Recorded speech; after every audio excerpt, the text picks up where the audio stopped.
Está começando mais um Acredite Se Quiser, Arquivo Fenômeno. E na última quarta-feira nós tivemos a audiência do Senado lá nos Estados Unidos, a audiência ufológica. E o que será que aconteceu depois? Acabou a audiência ali, o que aconteceu? Nós vamos tentar saber dessas coisas hoje. E comigo e com o senhor UFO Jack. Boa noite, senhor UFO Jack. Boa noite, senhor PH. Como está? Muito bem. Como é que tá a empolgação aí com esses fatos todos, hein, PH? Tá montanha-russa, Jackson. Tá montanha-russa. Montanha-russa.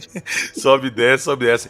E sabe quem que vai controlar essa montanha-russa pra gente hoje? Finalmente aqui com a gente, vai começar a colocar ordem na casa. Senhor Rony Vernet. Rony Vernet. Fala, galera, obrigado pelo convite mais uma vez aí. PH era pra ter acontecido na semana passada, né, PH, pra lançar agora, mas tava muito complicada a coisa, mas deu certo, a gente conseguiu se reunir e vai rolar hoje aí mais um podcast. Beleza, então daqui a pouquinho, logo depois da vinheta, nós vamos conferir o que rolou depois da audiência.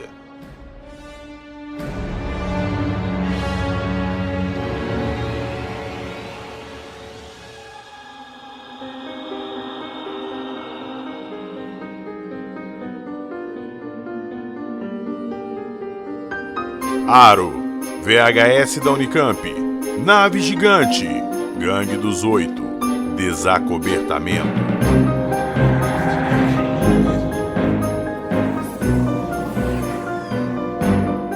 Acredite se quiser.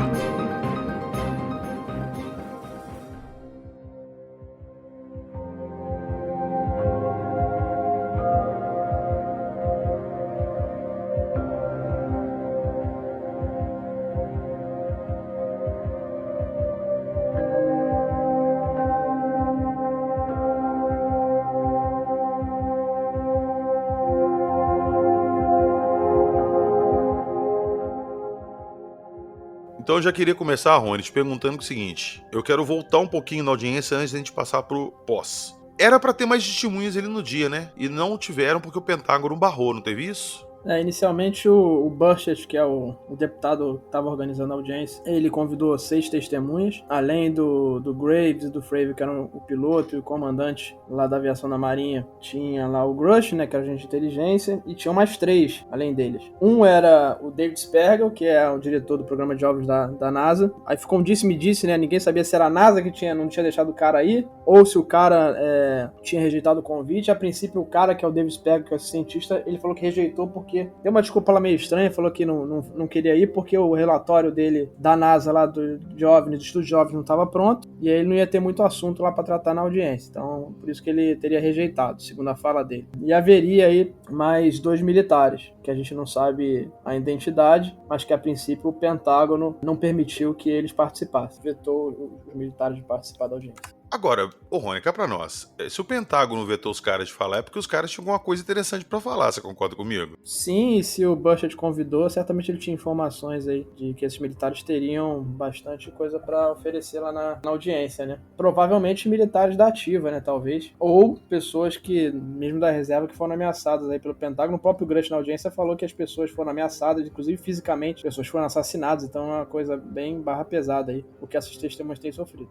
Eita, nós. Então, beleza. Então, passamos a audiência. Iria ter uma audiência depois a portas fechadas ali com os congressistas. Teve? Então, o Grush a todo momento na audiência, o Grush foi mais acionado ali, né, porque ele é o que tinha informações aí que ele colheu ao longo dos anos de 40 testemunhas, algumas delas diretas dos programas de recuperação de OVNIs e corpos de inteligências não humanas, e ele a todo momento falava, olha, eu não posso entrar em detalhes, a gente falou isso diversas vezes, eu não posso entrar em detalhes sobre isso, porque é sigiloso, mas eu poderia falar no SCIF, né, o SCIF é a sala Croft, é a sala do silêncio lá, a sala sigilosa dentro do Congresso, onde eles podem falar informações desde que a pessoa que estiver falando tenha a credencial de segurança, sigilosa para falar aquilo, e desde que o cara que está ouvindo, no caso um deputado, ele tenha também a credencial para ouvir. Então os dois lados têm que ter as credenciais. O que aconteceu foi que o que falaram, pelo menos até o momento, os deputados, né, principalmente a Luna, o Tim Burch, eles falaram que o Grush, ele perdeu as credenciais recentemente, o Pentágono as retirou, essas credenciais, recentemente, justamente para impedir que ele falasse e entregasse informações para os deputados. Então, esses deputados que estavam na audiência não puderam entrar na sala, no SCIF, com o Grush. O que a gente sabe é que meses atrás, cerca de 8 meses atrás, ainda no ano passado, o Grush entregou os nomes de locais, de pessoas pessoas de empresas para o inspetor-geral do Departamento de Defesa e para deputados e senadores das comissões de inteligência, principalmente aqueles da Gangue dos Oito, que são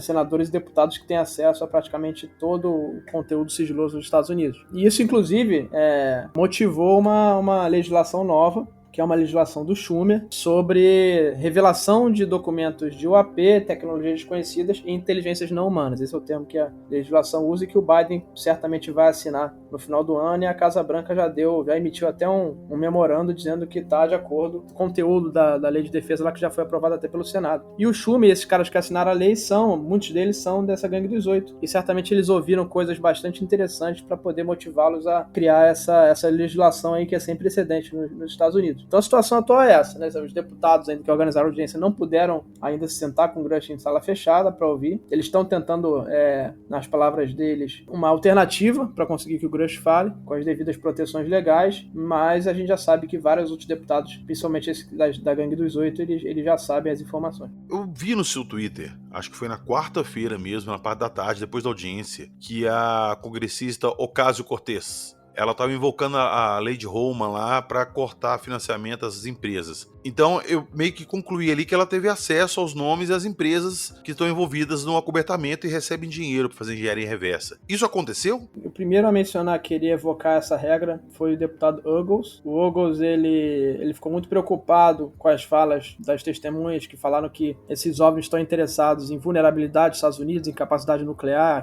em analisar as fraquezas dos Estados Unidos. Então o Uggles falou que iria evocar essa regra, que é uma regra que permite você cortar o financiamento de um programa e até mesmo demitir servidores de carreira. Seria uma forma de colocar o Pentágono contra a parede e até mesmo essas empresas privadas que recebem muita grana do governo dos Estados Unidos. Né? E a OC, o Uggles, o Burchett, a Luna são deputados republicanos, né? E a OC é uma das maiores representantes do Partido Democrata, tem milhões e milhões de seguidores nas redes sociais, é a deputada democrática hoje mais influente em redes sociais, e ela se interessou bastante pelo assunto porque ela já estava investigando as empresas do complexo industrial militar pelas irregularidades que elas vêm fazendo. São as empresas que mandam nos Estados Unidos, né? Ou seja, você tem empresas privadas mandando nos Estados Unidos, recebendo há anos bilhões de dólares, quase $1 trilhão.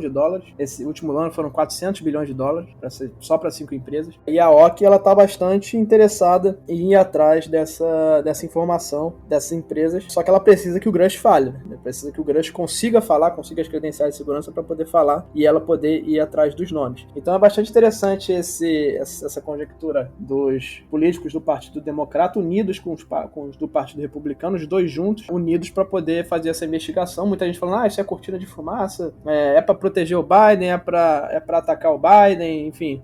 Não é isso, porque senão não teria o empenho dos dois partidos. Se fosse para proteger ou atacar o Biden, ou fazer cortina de fumaça em relação a um escândalo que está aparecendo, não teria os dois partidos atuando tão fortemente. E a OC e a Luna são duas mulheres que estão muito agressivas contra o Pentágono e contra as empresas privadas aí do complexo industrial militar, principalmente Lockheed Martin, Boeing, a Raytheon e outras aí. Então, esse que é o ponto dessa evocação dessa regra, que é uma regra do governo federal para tentar coibir esses crimes que estão acontecendo, pelo menos pararem e fazerem com que o Pentágono e essas empresas falem, mas, novamente, eles precisam de mais informações, que essas informações estão começando a aparecer não só pelo Grush, mas também por outras testemunhas, então acho que é imparável, né? Inclusive o Graves anunciou hoje que mais militares depois da audiência estão vindo falar, então assim, não é só, antes era só o Grush, agora só o Grush falou com 40 testemunhas, né? E várias delas já falaram com o Congresso, né? A gente sabe que no mínimo 4 testemunhas diretos dos programas já falaram com a Gangue dos Oito e com o inspetor-geral. Inclusive o Coronel Caunel, que é um cara do Exército que deve falar já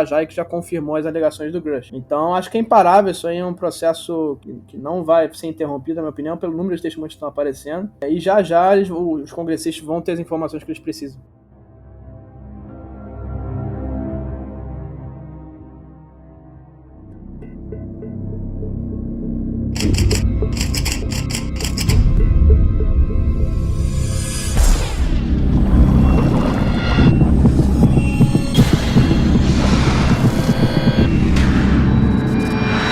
Você está ouvindo o Arquivo Fenômeno.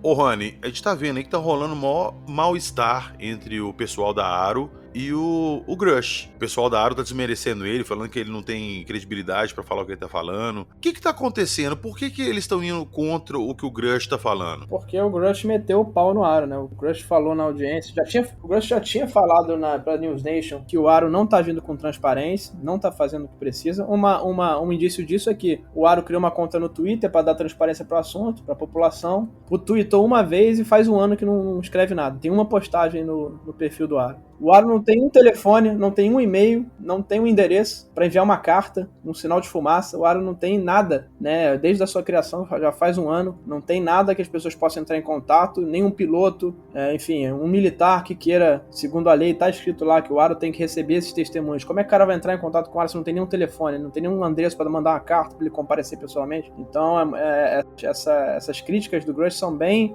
corretas, porque é o que a gente tá vendo. E o Grush e o Kirkpatrick, que é o diretor, ficou bem revoltado porque o Grush mencionou o nome dele, falando que o Kirkpatrick, os dois conversaram logo antes do Kirkpatrick assumir a direção do Aro, e o Kirkpatrick não quis investigar a história do Grush a fundo. E então o Kirkpatrick ficou bem revoltado por essa fala aí do Grush. Por isso ele fez aquela carta aberta logo depois da audiência. Tá, mas vem cá, Rony, desculpa que eu sou meio leigo nisso aí, eu entendo algumas coisas, mas eu não consigo encaixar essas peças assim igual você encaixa. O Aro não foi criado para unir todas as pessoas que tinham informações sobre isso, centralizar tudo e trazer a público uma conclusão sobre o fenômeno OVNI?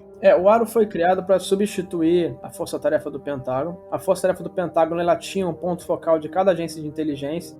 Então, o Grush, que a gente mencionou, por exemplo, era o agente de inteligência ponto focal da NGA, que é uma das agências que trabalha com imagem de satélite. O Coronel Carnell, que eu já comentei aqui, era o ponto focal do Exército, e cada agência de inteligência, cada Força Armada tinha o seu ponto focal dentro da Força-Tarefa, que foi criada para centralizar reportes de diversas agências, já que cada uma fazia o seu trabalho de forma descentralizada. O Aro veio para substituir esse trabalho, para fazer o mesmo trabalho de forma melhor, com uma legislação bem mais aprofundada, inclusive protegendo testemunhas, que é coisa que a Força-Tarefa do Pentágono não tinha. E ele começou a fazer o contrário. Ele começou praticamente a receber testemunhos e colocar na gaveta, e a gente nem sabia o que está acontecendo. Então, essa é uma das críticas. E quando falo colocar na gaveta, é o público e o Congresso. O Congresso também não está tendo acesso às informações do Aro. Inclusive, o Chris Mellon, que era o assessor da presidência dos Estados Unidos para assunto de inteligência, do Clinton, do Bush, tem trabalhado ativamente nesse processo. Ele já falou que o Aro possui imagens de satélite de OVNIs que são perfeitas e que, segundo as palavras do Chris, você perfeitamente vai descobrir. Olhando aquela imagem, você vai perceber que aquilo não é humano, né? Aquela imagem de OVNI não é humano. Então, assim, o Aro tá engavetando tudo e tá, na minha opinião e na opinião de grande parte das pessoas, tá agindo justamente para cobertar, fazer o que sempre o Pentágono fez, que é cobertar as informações. Pois é, eu tava, né, Jackson, a gente tava conversando aqui antes de começar a gravação. Tipo, eu não consigo entender qual que é o papel da Aro nisso tudo, porque já que ela tem esse papel de investigar e dar transparência e divulgar a população, nunca foi feito nada. E se o David Grush tá aparecendo em público falando o que ele tá falando, contando o que ele tá contando, não era pro Aro ter chamado ele pra depor lá e pegar o depoimento dele e correr atrás de testemunhas, de provas que ele alega ter? Né, Jackson? Inclusive, eu te perguntei isso e falei, não, você não vai me responder isso agora, ele responde depois. Então agora é a hora. Qual que é a sua opinião de estudo do Aro? Isso aí, o Aro, ele pode ser mesmo uma espécie de departamento, assim, meio de fachada, né? Pra dizer que eles estão fazendo alguma coisa, até pra ter alguma coisa, assim, gerar alguma coisa, assim, digamos, pra opinião pública. E, enquanto isso, outros departamentos que estão cuidando, de fato, da investigação a nível mais oficial, mais sigiloso.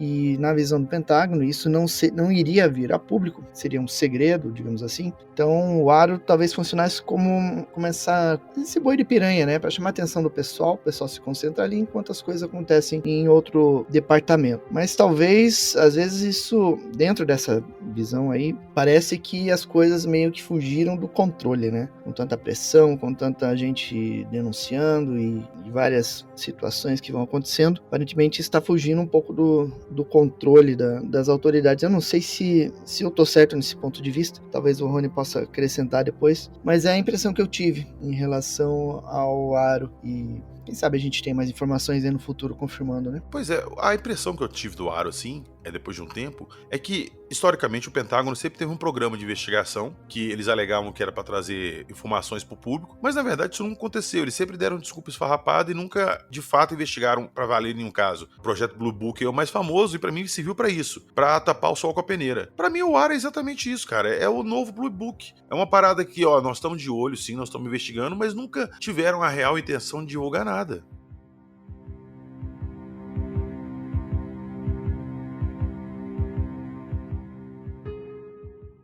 Ô Rony, comentando aqui antes de começar a gravar também, você comentou que teve um vazamento de informações aí hoje e que te deu até um certo probleminha, né? Foi ontem à noite, durou mais ou menos uns 15 minutos. Tem um oficial de inteligência do ATIP, que é o programa lá de investigação de alvos do Pentágono, que antecedeu a Força-Tarefa do Pentágono, e tem um oficial de inteligência lá que é o J.L. Bourne. O Bourne, ele trabalhou com Elizondo na Força-Tarefa, ele era oficial de inteligência da Marinha. Trabalhou no Husky Walker também antes disso, com o Stratton lá pela DIA, naquele programa ALSA, depois ele migrou pro ATIP. E esse cara tá no Twitter, diz ele que tá sendo perseguido, e ele agora vai começar a entregar um monte de informação. E aí ontem ele publicou no Twitter, e eu dei sorte que eu tava na hora com o Twitter aberto, e já vi na timeline dele publicação dele. Ele publicou planos de voo do porta-aviões Nimitz, né? E para quem não lembra, o Nimitz era o porta-aviões que estava envolvido nos casos do Tic Tac. Os caças decolaram do Nimitz para poder perseguir o Tic Tac. O esquadrão Black Ace lá, que é o esquadrão de elite, né? O Top Gun da Marinha, fica nesse porta-aviões, que é o VFA-41. E aí ele publicou os planos de voo desse porta-aviões, dessa aeronave do porta-aviões.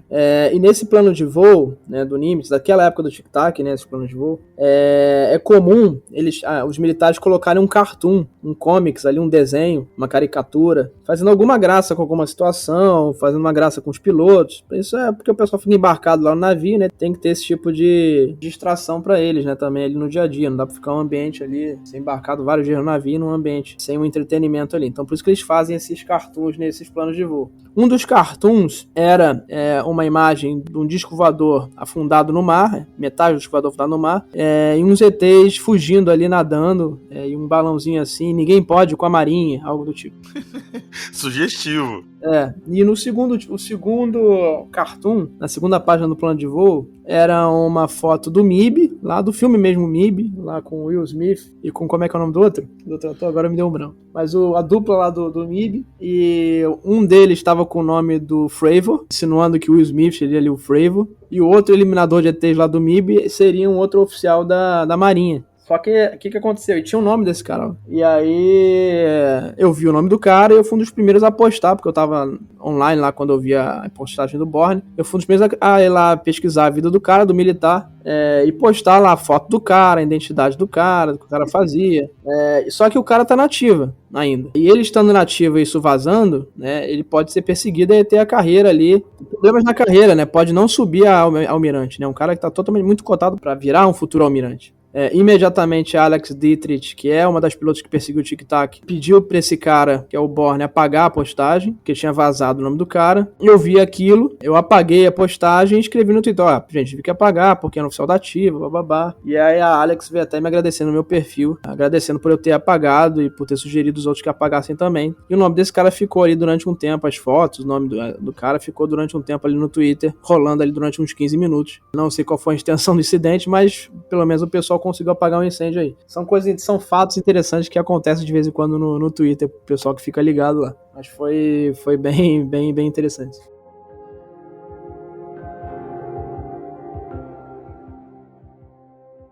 Hi, I'm Luigi Venditelli. And I'm Bob Lazar. And we're in Montreal on the set of Project Gravator. 2 days ago was a congressional hearing in Washington, D.C., which is making news around the world. And if you had one comment to say, Bob, on this congressional hearing, what would it be? I told you so.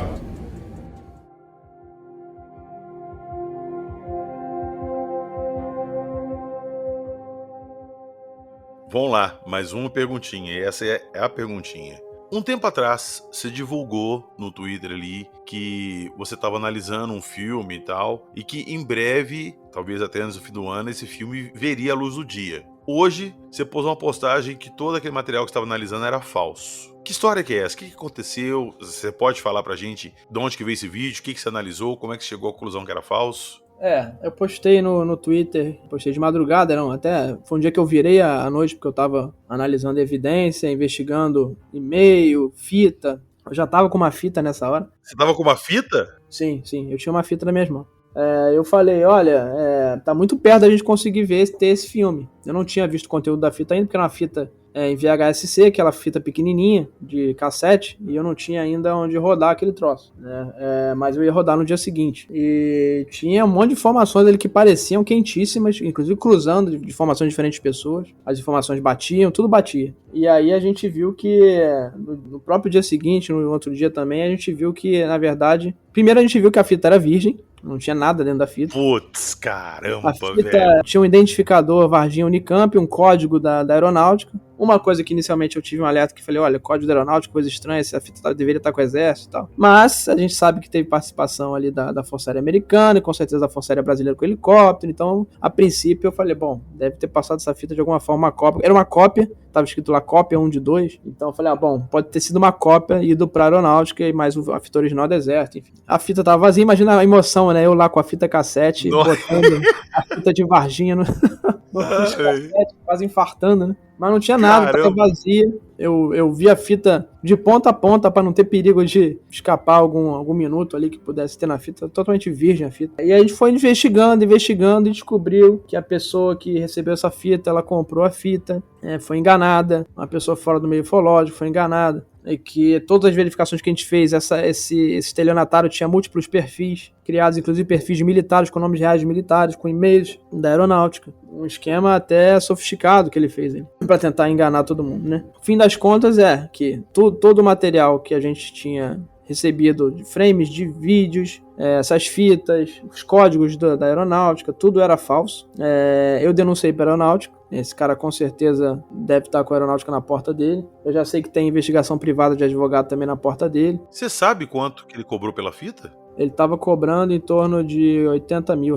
Putz, e alguém pagou isso pra fita virgem? Pagou parte do valor. Putz, Parte do valor. cara. E aí é fato que esse material era falso. Todo o material que a gente sabe, ninguém hoje tem uma fita de Varginha, pelo que eu saiba. Existe hoje uma possibilidade, aí o Marco Leal lá pode falar melhor, mas o que eu sei é que existe uma possibilidade muito mais forte de conseguir um vídeo pelos médicos de Varginha. Isso é algo que estou tentando ajudar. Eu já consegui novos contatos, vários novos contatos. Estou tentando ajudar com informações. E eu sei também que tem outras pessoas que estão trabalhando com o lado militar. E vamos ver se algum lado consegue alguma informação, né? Mas o status hoje é esse. Ninguém tem essa fita e as fitas que a gente recebeu são todas falsas. Tá, então vou colocar uma pergunta aqui que eu não sei se você consegue até responder. O Jackson também, eu não sei o que vocês acham. O Pacatini falou que viu uma fita, que assistiu um pedaço da fita e tudo. Seria o mesmo material ou não? Eu acredito que não. Seria uma outra fita, então, um outro material? Porque a todo momento essas fitas que a gente estava tratando eram fitas da Unicamp. O que o Pacatini viu era algo em uma instalação militar.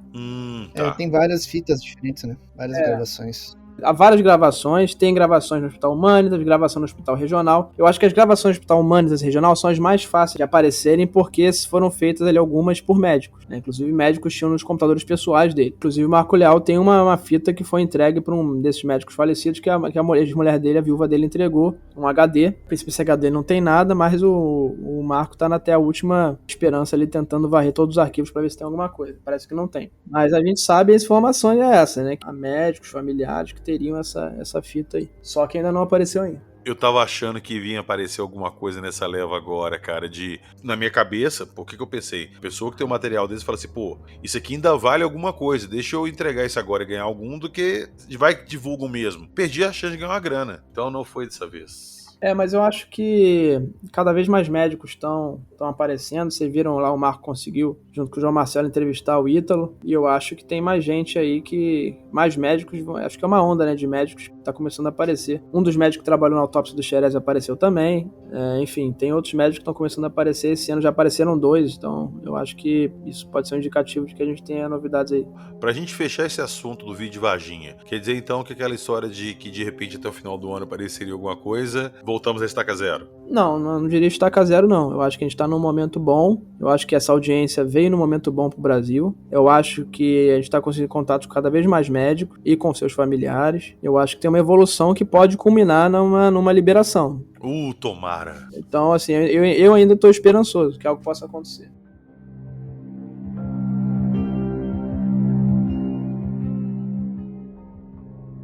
Antes de começar a gravar aqui também, né, Jacho, nossos papos aqui antes da gravação, eu comentei com você de um caso que eu vi recentemente, acho que foi até o Steve Greener que falou, Steve Greener lá do Projeto Disclosure. Ele comentou assim, que ele tem notícias que uma nave muito grande caiu num país que não é os Estados Unidos e a nave era muito grande para ser removida. Aí a pessoa que estava na live com ele entrevistando ele, perguntou assim, quão grande era essa nave? Ele falou assim, ela era tão grande que precisaram construir um prédio em volta para poder ocultar ela, porque não tinha como ser removida. Eu quero saber de você, Jackson, de você, Rony. Vocês ouviram essa história? E o que vocês acham dessa história? Bom, eu cheguei a acompanhar um pouco essa história, fui até as indicações que eu encontrei, e o local indicado onde essa nave teria caído e sido construído o prédio em cima, fica numa área urbana em uma grande cidade lá na Coreia do Sul. Então, eu considero essa história mais um hoax da internet, né? Mais uma fake news. Porque ali, se a cidade é uma cidade já mais antiga e o OVNI supostamente caiu numa área urbana, naquele local ali seria impossível de esconder aquele fato. Até porque o negócio era alto, né? No alto do morro, ali é a vista da cidade inteira. E vendo o local ali, tem prédio que fica de frente pro negócio, né? Tem muito prédio. Tem muita gente morando ali, tem vias movimentadas, né? Seria impossível esconder uma coisa desse porte ali sem ter um registro, sem que vazasse alguma coisa, né? Aqui, o caso Varginha, por exemplo, ocorreu numa cidade no interior, pequena, e que foi fácil de controlar em função da área pequena, né? Em comparação com aquela cidade lá, que é realmente muito grande. Então, eu acredito que não tem nada de OVNI lá, e aquilo lá possivelmente é um laboratório possivelmente meteorológico, pelas condições que eu vi. Você consegue ir pelo Google Street View até o portão de entrada do departamento lá. Então, é uma história meio estranha essa que surgiu aí. Eu realmente acredito que não seja verdadeira, não. Mas a história, igual nós comentamos antes de começar a gravar aqui, que eu te contei, é que o cara deu essa divulgação, mas ele não falou o nome do país, nem falou como que era. E a galera fuçadora de internet começou a fuçar e acharam essa construção lá na Coreia, porque ela parece muito um disco voador e ela tá numa montanha. E igual você falou, é uma instalação militar, um laboratório, alguma coisa assim. Mas pode não ser ali. A galera tá colocando na cabeça que é um disco voador clássico lá que tá lá, mas de repente, sei lá, vamos supor que o OVNI era, sei lá, do formato de um retângulo em pé. E construíram um prédio nele. Vocês já viram o MIB, o Homem de Preto, você lembra das duas naves? Eles botaram tipo torre lá, ficou lá disfarçado. Eu não tô falando que essa história é verdade, mas esse local que você citou aí, que tá sendo colocado como o local da nave, ele não foi citado pelo cara que fez a denúncia, sacou? Que trouxe a informação. O que você acha, Rony? Quem vê com essa informação que haveria um OVNI gigantesco em algum lugar, né, e que foi escondido por meio de uma estrutura, por não conseguirem mover, foi o Ross Coulter, que é um jornalista australiano lá que inclusive entrevistou o David Grush, né, na entrevista dele. Ele falou simplesmente isso. E como você falou, né, aí a internet veio e colocou lá falando que era na Coreia do Sul, outros já falaram que era outro local, na própria Austrália, enfim, cada um foi falando uma coisa. O que ganhou mais força foi a Coreia do Sul, mas eu vou aí com o Jackson de que essa ideia de que teria algo ali na Coreia do Sul, pertíssimo da cidade, acho muito difícil ter algo realmente ali. Não, essa parte de ser na Coreia do Sul, igual o Jackson falou, eu concordo 100% com você e com o Jackson, 100%. Mas eu não descarto de a história ser real, mas em um outro lugar que a gente nem desconfia onde seja. Sim, até porque, né, olha o tamanho do planeta Terra, né, pra cair um objeto desse do lado de Seul e ninguém vê, difícil, né? Então assim, ok, caiu lá no Saara, lá no deserto do Atacama, lá no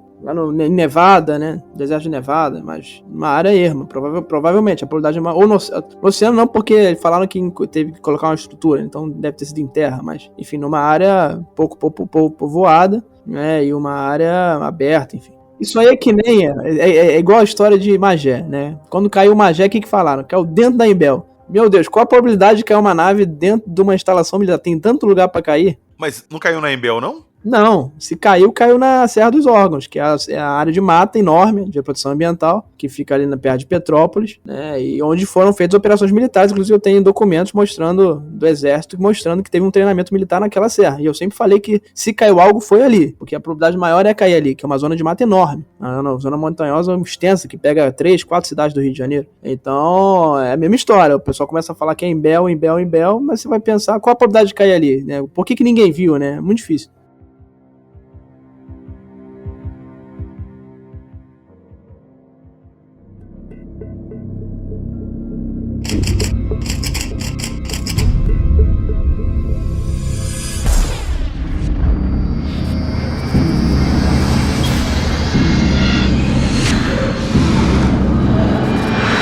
Você está ouvindo o Arquivo Fenômeno.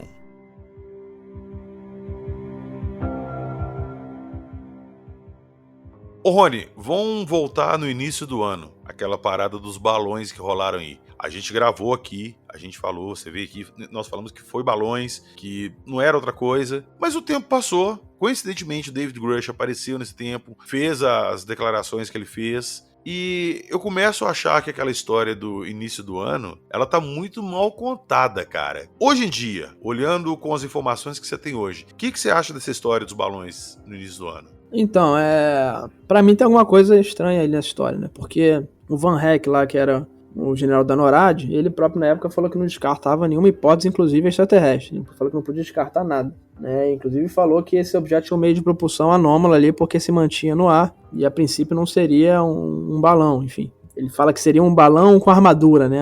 É o que falou-se na época, um balão fantasiado, né? Se fosse realmente um balão, seria difícil. Esse caso foi apresentado por Aro, o Kirk Patrick, ele falou na audiência do Senado que ele foi chamado para poder dar o seu palpite lá nesse caso. Ou seja, se o Aro foi chamado, para mim já era algo anômalo, porque o Aro trata de fenômenos anômalos, ele não fica tratando de balão, não é o foco. Então não tinha porquê, se há um balão identificado, para que eu vou chamar o Aro? Não faz sentido nenhum. Então pra mim tá na cara que esse objeto era algo anômalo e que fizeram todo um festival para poder tentar conter essa informação. E o fato é que milhões de dólares em várias aeronaves e mísseis foram disparados contra esse objeto. Não faz muito sentido você fazer uma operação dessa contra um balão.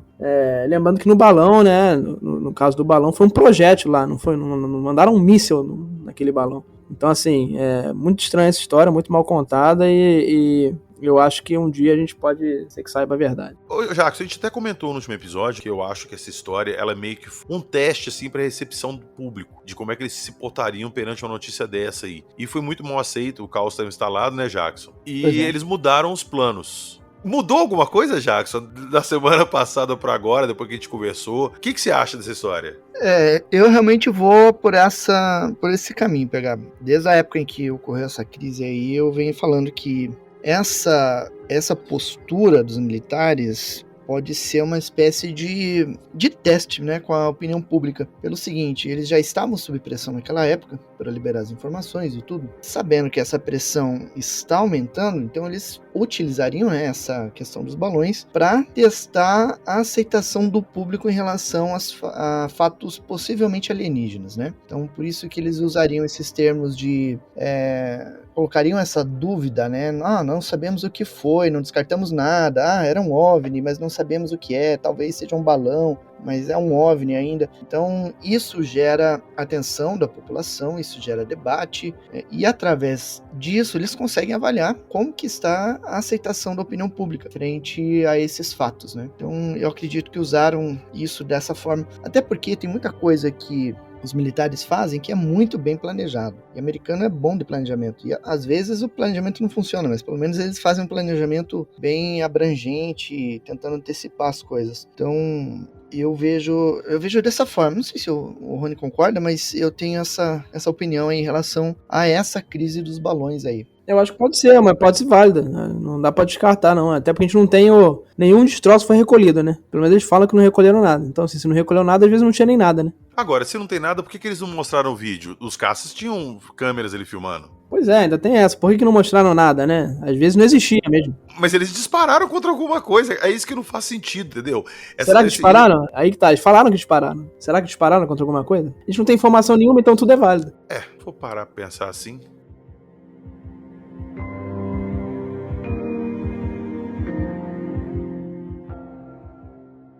Ó, essa pergunta é tanto para você, Jackson, quanto para o Rony, porque vocês dois estiveram na audiência ufológica no Senado brasileiro, foi ano passado, né? E vocês estiveram lá e eu quero saber, vai ter continuação? O Brasil vai tomar frente nisso também? Vai procurar chamar testemunhas, alguma coisa nesse sentido, igual foi feito nos Estados Unidos? E o que vocês esperam daqui para frente?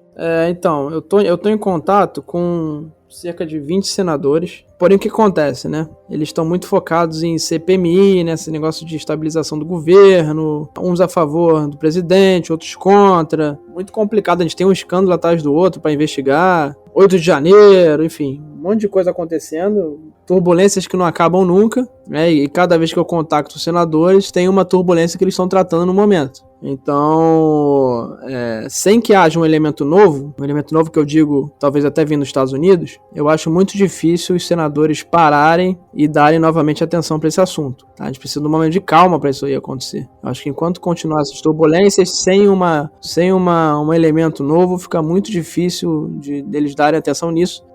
Mais uma coisa que eu quero iniciar, por isso que eu estou buscando manter um foco no Twitter, para agregar muitas pessoas para ajudar, é uma campanha para pressionar os políticos para eles darem atenção nisso, porque se a gente não tem a janela, não tem o momento, se houver uma pressão da população, eu acho que é uma forma bastante eficiente de fazer os políticos darem atenção a esse fato. E eu acho que é um momento propício, eu acho que dessa audiência dos Estados Unidos chama muita atenção do povo brasileiro, e eu acho que é uma alternativa viável essa da pressão popular. E você vai organizar isso de alguma forma no Twitter? Você vai fazer algum tipo de abaixo-assinado, alguma coisa? Como é que vai funcionar isso aí? Tem um modelo de carta que eu estou trabalhando, que é um modelo de carta para contactar o deputado ou o senador. Eu vou colocar lá quais são os senadores e as pessoas acionam, vou colocar os números de telefone e os e-mails para as pessoas acionarem e as contas do Twitter para as pessoas acionarem esses políticos e pedirem aí que algo seja feito. Talvez nos moldes dos Estados Unidos. Não, então perfeito. Eu vou deixar o Twitter do Rony linkado na descrição do episódio. Sigam o Rony lá e assim que ele postar alguma coisa,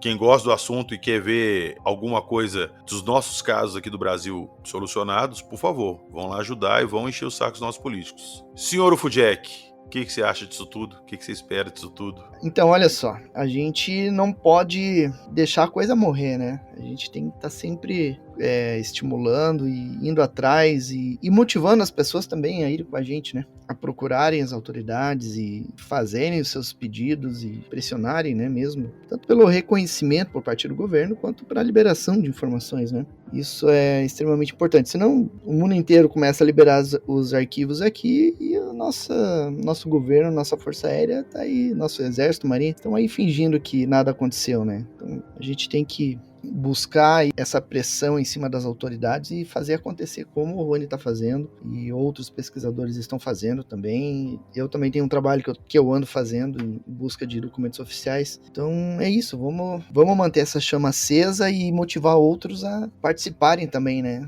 Tomarem parte nesse processo, né? Escutaram, né? Todos vocês que estão nos escutando, que gostam desse assunto, vão começar a prestar mais atenção nisso, vão incomodar nossos políticos aí, vão pedir para eles esse mesmo tratamento que está sendo dado lá fora. Por que os Estados Unidos pode fazer e a gente não? A gente, se bobear, tem casos ufológicos muito maiores e muito mais relevantes que os americanos. Então não vão perder essa oportunidade não, beleza?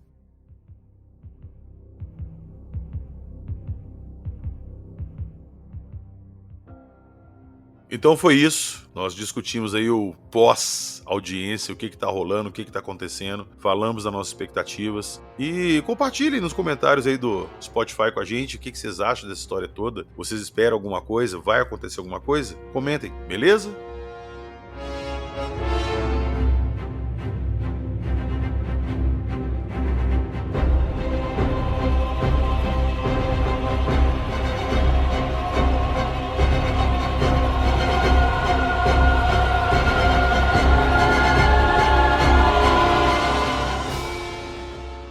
E lembrando também que tudo que a gente falou aqui hoje vai estar na descrição do episódio. Clica ali no mais, vai na descrição, vai estar lá o Twitter do Rony, o site do Fenômeno com os vídeos que o Jackson está fazendo. O Jackson, inclusive, né, Jackson, fez um vídeo sobre a audiência que aconteceu e aí. Tá lá no Fenômeno, tá lá no canal do Fenômeno no YouTube. Corre lá, dá uma conferida. E na descrição do episódio também tem o link do nosso Apoia-se. Quem puder dar uma ajuda pra gente aí a manter os 2 episódios semanais, vai ser super bem-vindo. E super bem-vindo também lá no nosso grupo do WhatsApp para discutir os assuntos. O Rony tá lá, o Jackson. Lembrando que na descrição também tem o link do Apoia-se do Fenômeno. Ajuda a manter esse acervo ufológico ufológica que o Jackson tem lá, sempre com mais pesquisa, com mais material chegando. Fechou? Valeu! Nos despedimos por aqui e, como diria Rony Vernet, a pasta de dente não entra mais pra dentro do tubo. Acredite, se quiser.